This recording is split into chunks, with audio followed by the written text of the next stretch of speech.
Hello students, hope you all are doing well. Here in this video, we are going to find out the 15th group elements chemistry. It's in our earlier video, we started talking about the 15th group under P block, and we found it out. There are those elements in the 15th group being nitrogen, phosphorus, arsenic, antimony, bismuth. Then we talked about those properties changed down the group. So, patterns followed of those properties down the group, as well as having those compounds they formed like trioxides, pentoxides, hydrides and trichlorides. We talked about their properties. Then finally in that video we talked about the hydrolysis reactions of those trichlorides in 15 group. Talking about the hydrolysis common for all the chlorides. We talked about chlorides hydrolysis, or you could call them halides hydrolysis. Regarding halides, their hydrolysis, we talked about them in our last video. Okay students, it's here in this video which we are going to focus one element basically, mostly. It's nothing else but nitrogen. Okay, it is the nitrogen's chemistry that we are going to find out here in this video. Okay, students, when you talk about nitrogen, nitrogen could have various oxidation states, starting from -3 and finishing it with +5. You would have various different oxidation states exhibited between -3 to +5. All the values are taken or exhibited by nitrogen. What are those? -2, -1, 0, +1, +2, +3, +4 and +5. Students, when you find them out, the example compounds standing for those oxidation states of nitrogen are, you could say NH3, ammonia, as well as any metal nitride standing for -3 oxidation state. Not only those, but also it is NCl3. We found earlier under hydrolysis, we found that nitrogen is having -3 here. Okay students, it is N2H4. We call it hydrazine is a jet fuel. Okay, hydrazine is used as a fuel in jets. Then students, it is hydroxylamine, our next one. You could take N2, nitrogen gas. So it is N2O, nitrous oxide. We call it laughing gas. So it is NO, nitric oxide. N2O3, it is HNO2. We call it nitrous acid. It's quite unstable acid. So students, it is NO2 as well as N2O4. There is no oxy acid standing for the +4 oxidation state of nitrogen. Then, but there is standing for +5. It is HNO3, the oxy acid. It's N2O4 I could give. Then these are the compounds that represent various given oxidation state of nitrogen. Then students, though I have written NCl3 under this -3, I can't write such one standing for +5 as NH5 for the reason, if it is NH5 exists, nitrogen needs to have 5 atomic orbitals in its valence shell. But luckily or unluckily, its nitrogen is a second period, means an element having 2 shells only. Its valence shell is the second shell. In the second shell, the only subshells you have 2s and 2p. It's not such called 2D you get there. So students, in 2s it is 1 atomic orbital available, 2p it's 3 atomic orbitals available. Maximum altogether 4 atomic orbitals only it's available there in nitrogen's valence shell. So if nitrogen could use all the 5 electrons in the valence shell using those 4 atomic orbitals, it does. So it exhibits N2O5 +5 oxidation state, but it does not form 5 of single bonds because it can't. It does not have 5 atomic orbitals around it. For that reason, it can't form such a compound NCl5 or such 5 of bonds.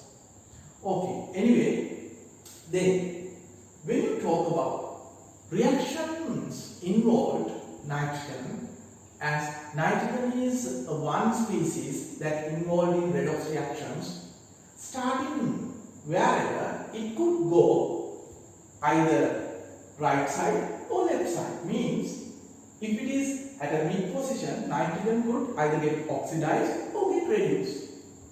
Then students, it's one substance here would not straightly get oxidized to very next one that available. It's not the way. For an example, let's talk about a railway journey. Means a train. When it travels, a train will be stopped there at stations. If it is an express train, it would not be stopping at all the stations. These are various stations. Oxidation states are the stations that you have got regarding nitrogen. So then when nitrogen is about to get oxidized, it would be going in right hand direction. But it would not be stopping at all the stations. My point is, one starting somewhere would not next time going to the next station only. It is, there would be some station only. Those express trains are stopped. Okay, then there are some special stations that you would find regarding nitrogen. This is one of such. You could take this as well. Then this is another one of such.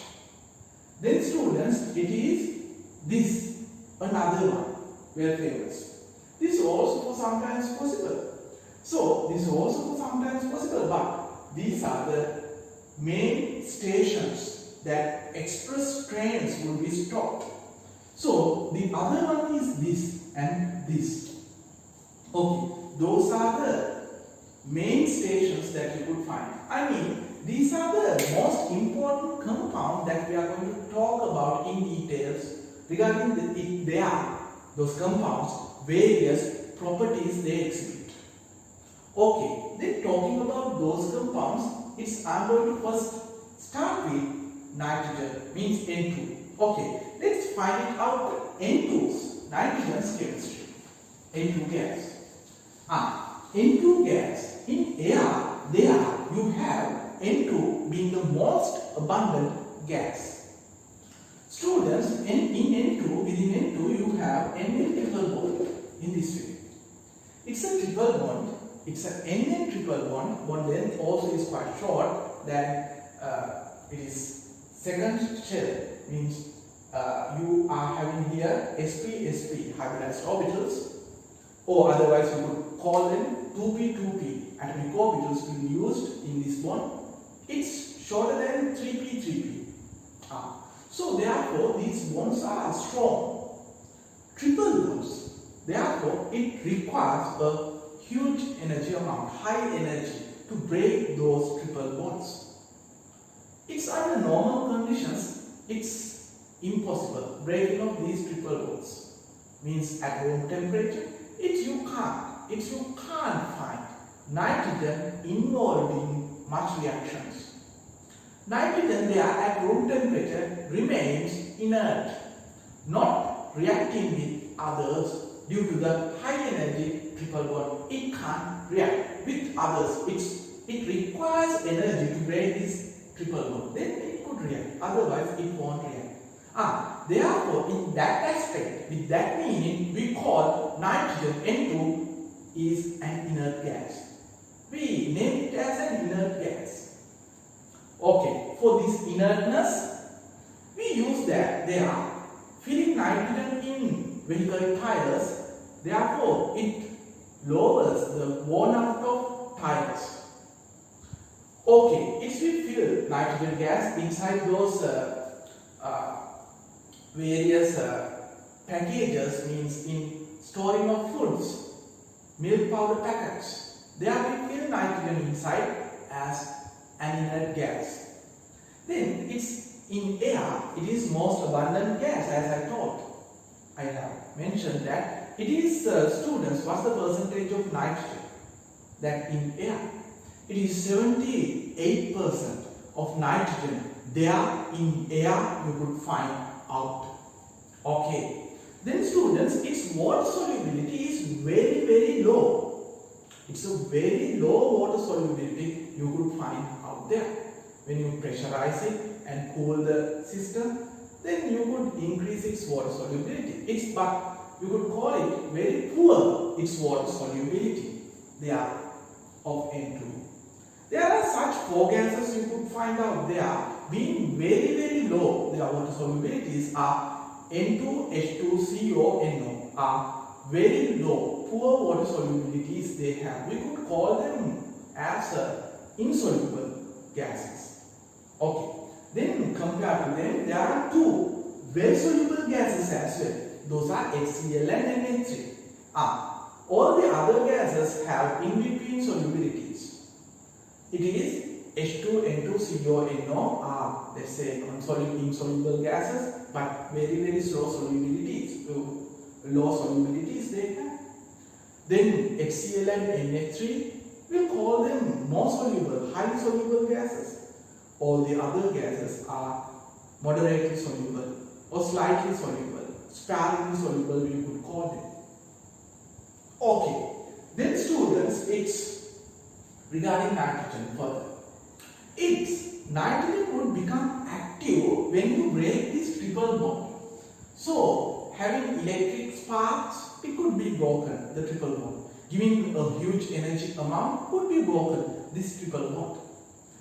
It's during lightning, this could be broken in triple bond. There, under those lightning conditions, N2 would be broken. Then after it could start reacting with O2 in air, forming NO there. When you get NO being formed in air, at the next time it would combine with O2 in air, forming NO2 there. Then if it is raining at the moment, this NO2 would be soluble, would get dissolved in water droplets, giving you HNO3, HNO2. It causes acidic, these water droplets. So the acidity that these water droplets makes it, it's for sometimes these NO2 being dissolved in those water droplets, rainwater, it causes rainwater acidic. So then it contributes to acid rains. It's not just when lightning, but when you have some pollution conditions as liberating N2 there. It's not only during lightning, but also when it is under traffic conditions. Those vehicles are kept, their engines start, engines still working. So at a one position they are during traffic. So there you would find the air layer underneath the engine being heated a lot. So that heat would be enough to break this high energy NN triple bond. There it's possible to have NO, NO2, such pollutant gases. Okay. Then students, it's when you require N2, for what you would need N2? We are using N2 as a raw material there in manufacturing of ammonia. We call it Haber process. So the raw material N2 there is obtained, taken by fractional distillation of liquefied air. What is that? It is, students, you would cool and compress this air. Then when you cool it to very low temperatures like below minus 200 degrees, then all the gases including nitrogen would liquefy. Then the liquid nitrogen and other gases, the mixture, when you raise its temperature, when it is the boiling point of nitrogen, it is minus 196 around. When it is the boiling point of nitrogen, you could collect nitrogen there. that is called the fractional distillation. It is the fractional distillation of liquefied air we use to collect nitrogen there when it requires as a raw material in Haber process. That's we are going to talk about in our industrial chemistry. Okay, then students, we have talked enough the reactions of nitrogen there with S-block elements. So when you talk about nitrogen, when you heat nitrogen with S-block element, when magnesium gets burned in air, it is in oxygen, it would be burned giving white or bright white light with huge amount of heat. That huge amount of heat would break N2, Na triple bond, they are in air. So then magnesium, a part of magnesium could combine with nitrogen there, forming Mg3N2. So second group elements and lithium would react with nitrogen, forming their respective metal nitrides.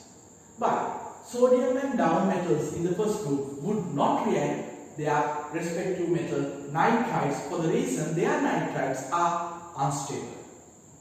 Okay, then students, during those reactions, nitrogen serves as an oxidizing agent.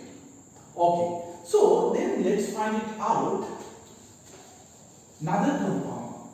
It's for this time we are going to find it out regarding details regarding HNO3.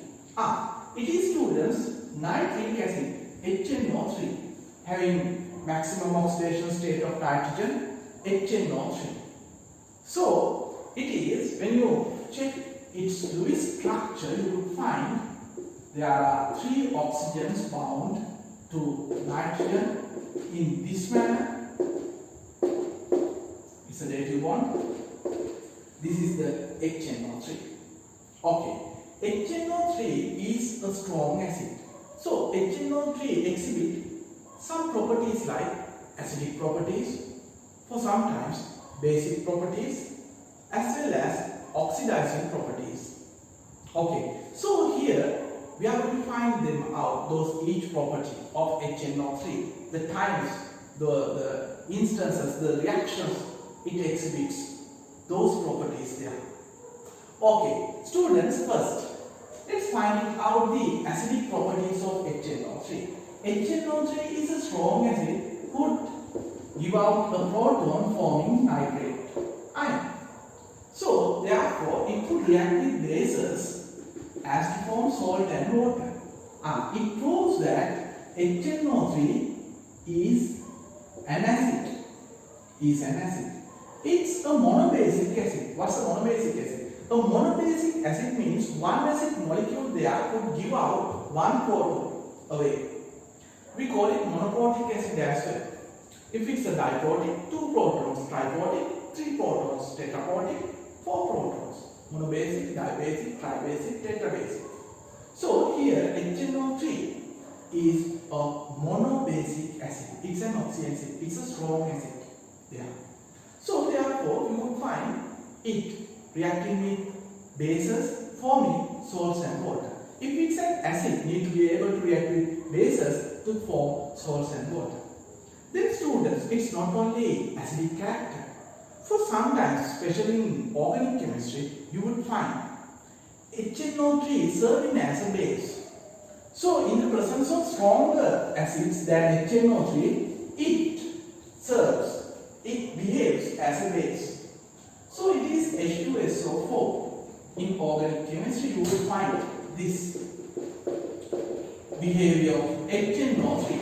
Students, it's in organic chemistry we use a mixture of HNO3 and H2SO4. It's concentrated nitric acid, concentrated sulfuric acid, a mixture of them. We use calling it the nitration mixture. The nitration mixture there, it produces NO2 plus nitronium ions. We use that reagent, that mixture as to give out NO2 plus nitronium ion. So there you have concentrated HNO3 as well as concentrated sulfuric acid being used. There the role of HNO3 is it serves as a base. Let's find that out. This is sulfuric acid in the nitration mixture. This is the nitric acid in nitration mixture.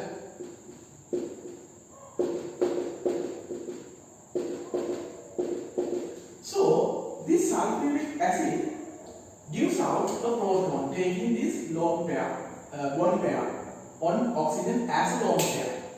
So students, at the next line it becomes HSO4 minus, means bisulfate.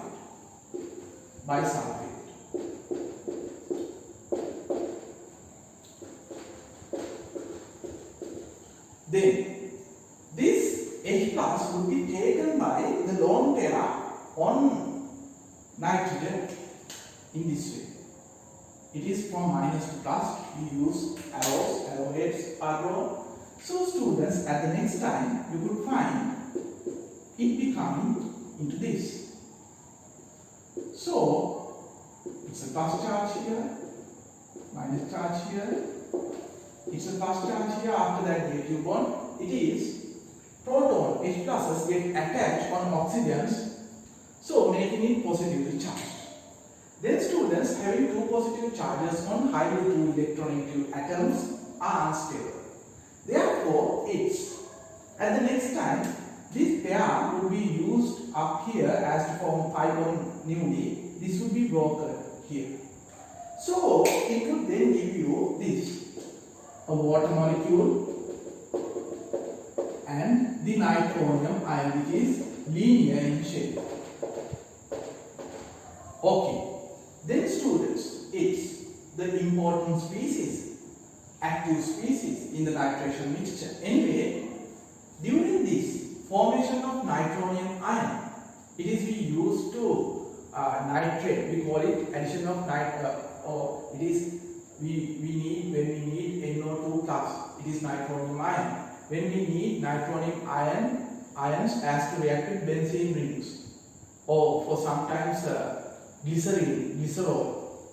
It's we produce nitronium ions mixing concentrated sulfuric acid with concentrated nitric acid. They are concentrated sulfuric acids serve as proton donors.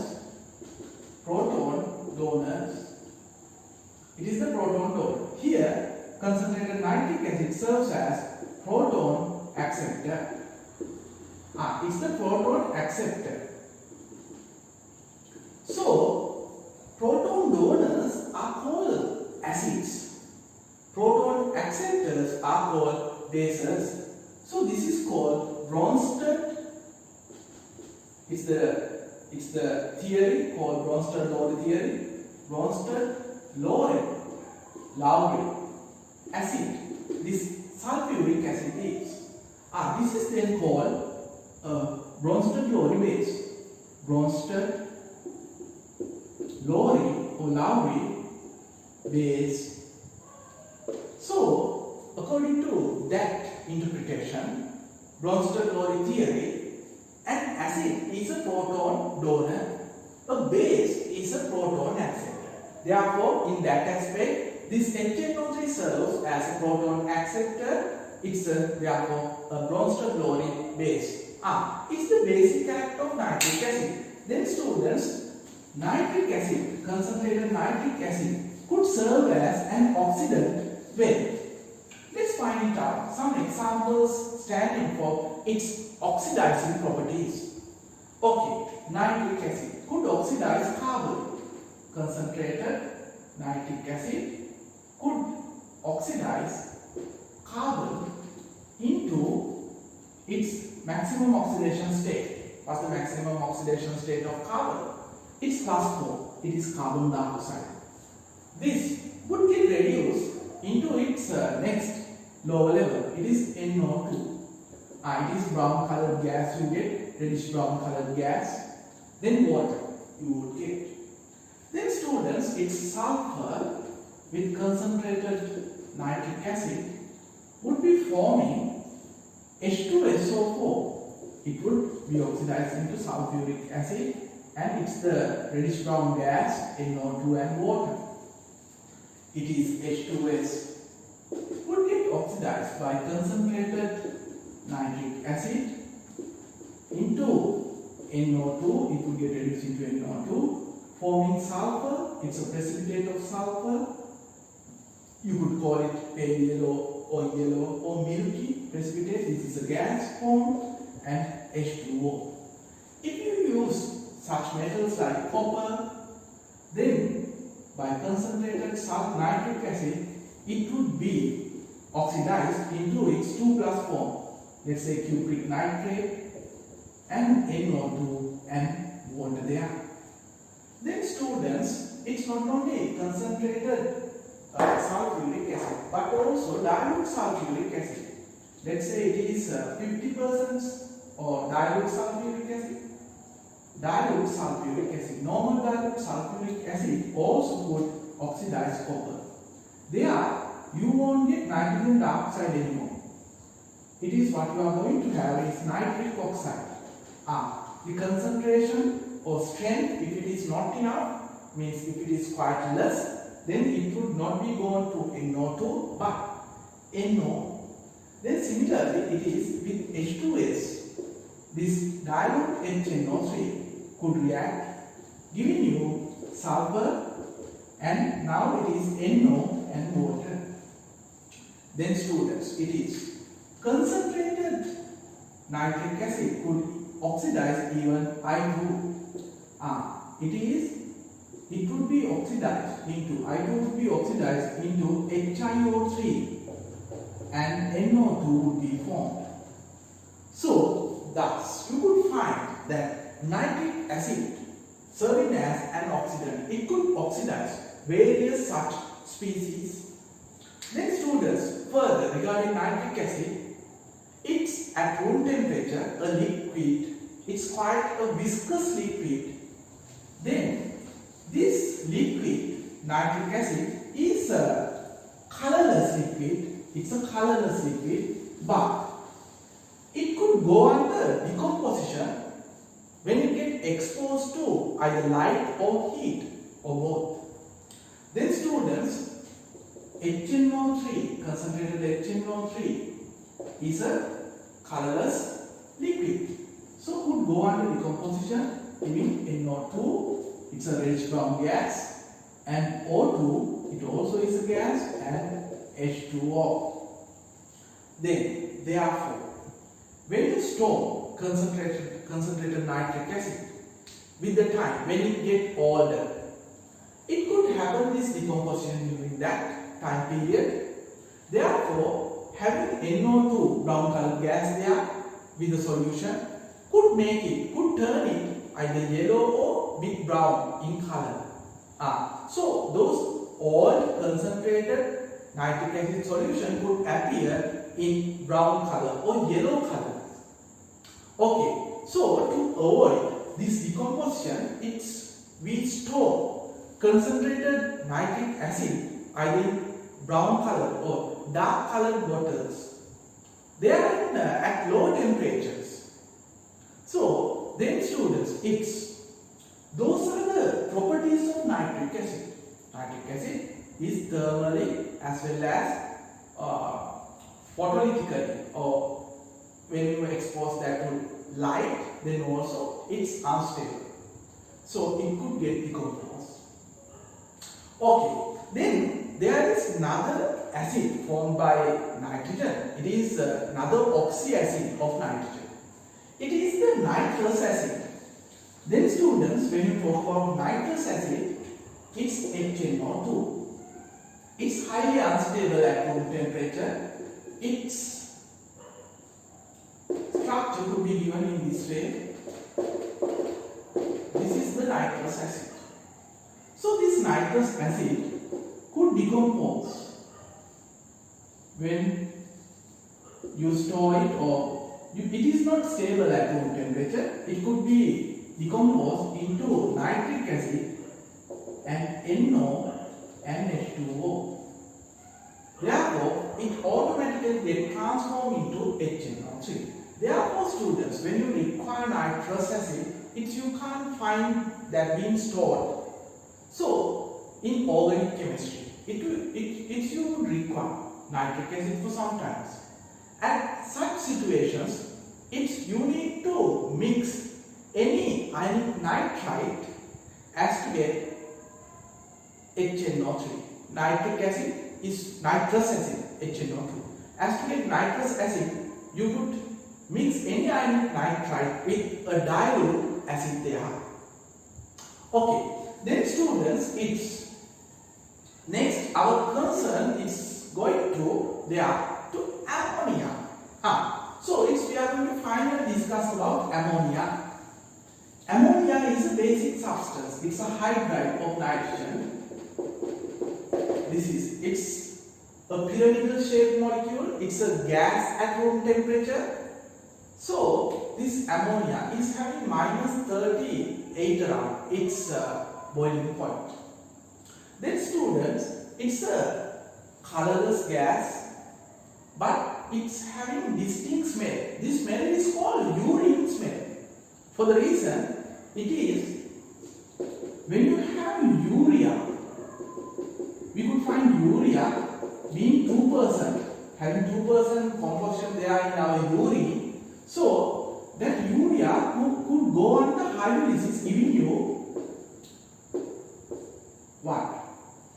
Giving you ammonia and H2CO2, H2CO3 carbonic acid. So further it will decompose into CO2 and water.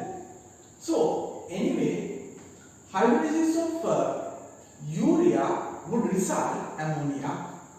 Therefore, this ammonia could be emitted where you have urea around. So then it is around toilets when you have some urea there with human urine. So you could get ammonia smell. So we have got used to say the urine smell that ammonia has.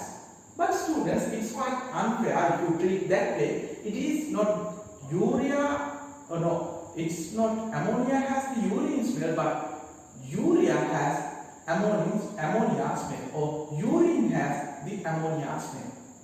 Okay. Anyway, so it's ammonia exhibit few properties like acidic properties, basic properties, oxidizing properties, as well as reducing properties.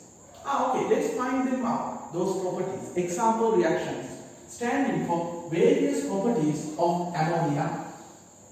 Students, ammonia could react with active metals. So let's say sodium is an active metal, potassium is an active metal. So even calcium is an active metal, magnesium.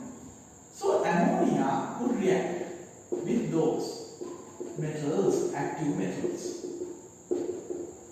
There, if you find that element, that metals, nitrite being stable, it's you get the respective metal nitrite being formed. But if their nitrites are unstable, it's you get their respective metal amide. We call it sodamide here. So metal amide being formed. Students, it's there. Ammonia gives a proton away, becoming NH2 minus R. Is the way ammonia separates. So then that proton would take an electron given out by the metal atom, becoming metal cation. So these two combines going together forming those amides, and this is the gas H2R. So these reactions exhibit oxidizing properties of ammonia. Ammonia oxidizes those active metals into their respective metal cations.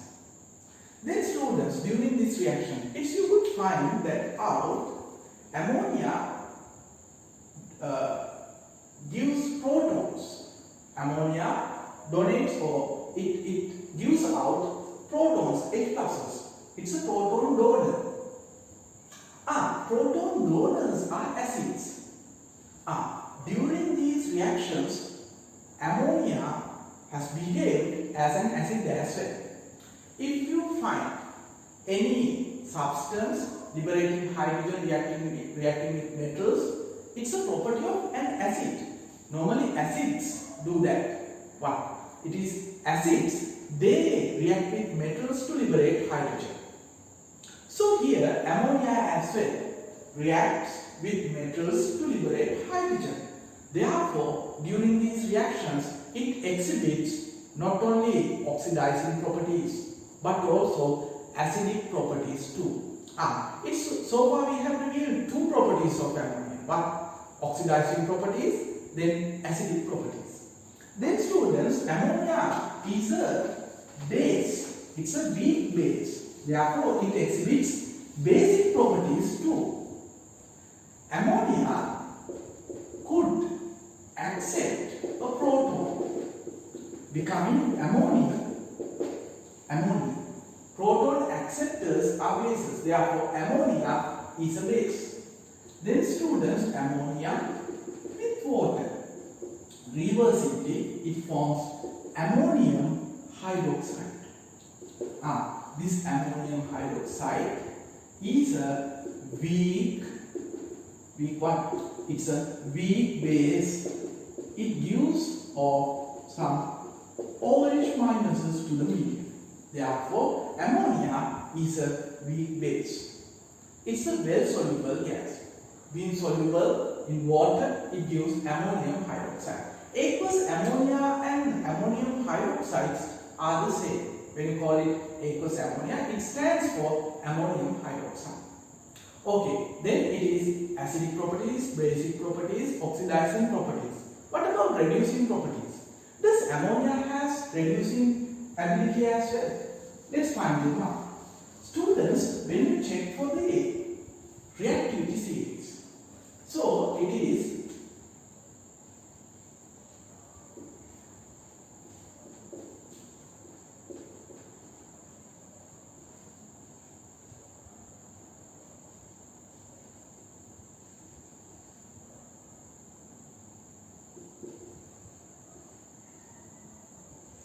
these are the elements that you could find in reactivity series. Then, when you check for their oxides, the oxide stability would get decreased down the series.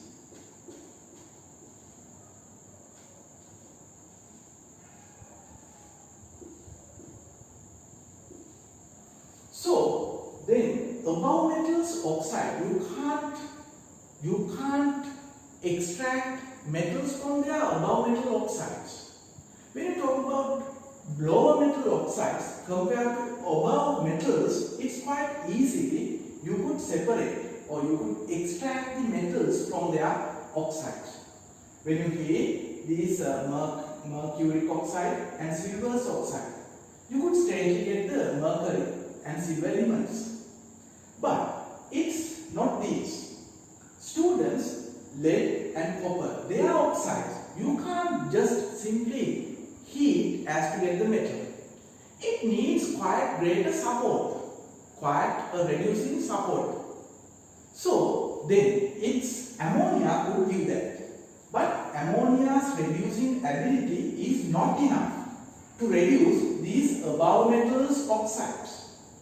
My point is, when you try ammonia using as a reducing agent with these metal oxides, let's say magnesium oxide, zinc oxide, iron oxide, such, though you heat them with ammonia, you won't get any reaction being done. You can't reduce those metal oxide into metals. But when you talk about these two, it's you could reduce lead oxide with ammonia, copper oxide with ammonia into the respective metal. It's you get lead and copper. Ammonia would get oxidized into N2 and water. It would be given. Then students, ammonia could reduce these two. It exhibits reducing properties of ammonia. Okay. Then further, when you talk about the reactions of ammonia, you could find combustion reactions of ammonia. Let's find it out whether ammonia is a combustible gas or not. Is that a combustible gas? No. Ammonia is not that combustible gas. Ammonia is not easily burnt in O2.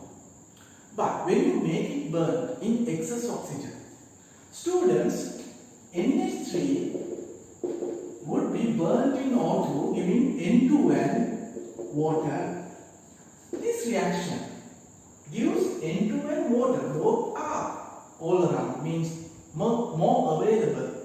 Therefore, it is the ammonia that we manufacture using HEPA process is a valuable chemical. If we burn that in O2 as to get these two are more available. Therefore, its economical value is not that much as of ammonia. Then it's a useless reaction if you do this, just combustion of ammonia. But students, if you burn ammonia in excess oxygen in the presence of a catalyst, let's say platinum rhodium alloy, it is 90% of platinum catalyst there, it's rhodium 10%. Such an alloy when you use, it would form not now N2 but NO.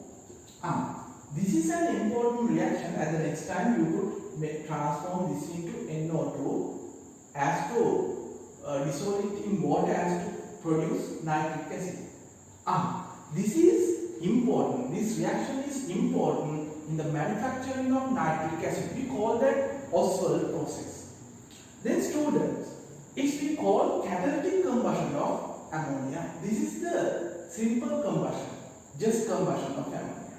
Ammonia is not that combustible gas. Therefore, you won't ever have heard of that ammonia has gone under explosion there close by toilets or such. Okay, it won't be that explosive gas, ammonia there. But ammonia could be burnt in the presence of catalyst as to form this useful product, means it could be used in manufacturing of nitric acid at the next time. So this is an important reaction there in the nitric acid manufacturing Oswald process. Then students, that's all about ammonia. Finally, if we are about to talk about the thermal decomposition of ammonium salts. It's about the thermal decomposition of ammonium salt. What are ammonium salts? When you find the substance having ammonium cation, if it is not the oxide or hydroxide, we call it the salt. It is ammonium salt. Under ammonium salt, you will get ammonium nitrite, ammonium dichromate, Cr2O7, ammonium what else? Ammonium nitrate,